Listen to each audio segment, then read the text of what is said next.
Hey, Brittany again, Antique Stoves. So we're still talking about the 750 today.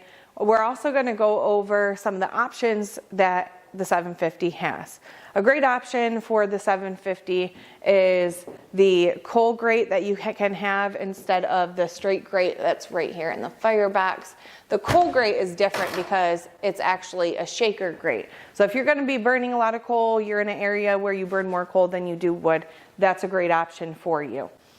There's also an option that would go into the firebox side, and that's going to be your summer grate. Your summer grate is a grate that is inserted, and it's going to put the fire about halfway up closer to the cooktop, so you're not heating yourself out in those summer months, and you're able to use that cooktop.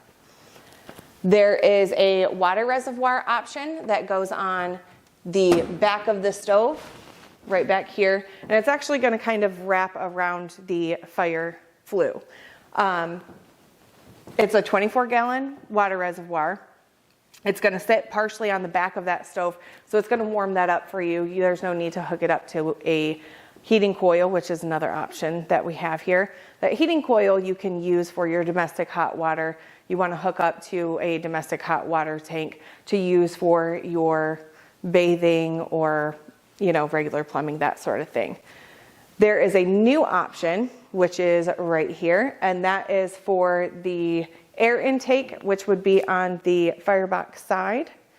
There is the warming oven. So this actually comes with just a shelf unit right here. And then if you wanted to get the warming oven, that's going to be an extra cost. There's also a side shelf that can be added over here. It'll bolt here, and then the side shelf goes here, gives you a little extra room for your spices and whatnot.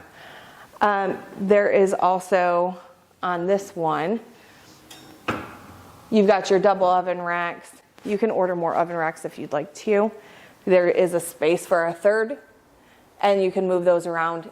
This bottom part is also able to be pulled out and cleaned whenever you need it. Ladies, we like that. And if you guys have any other questions, you can give me a call.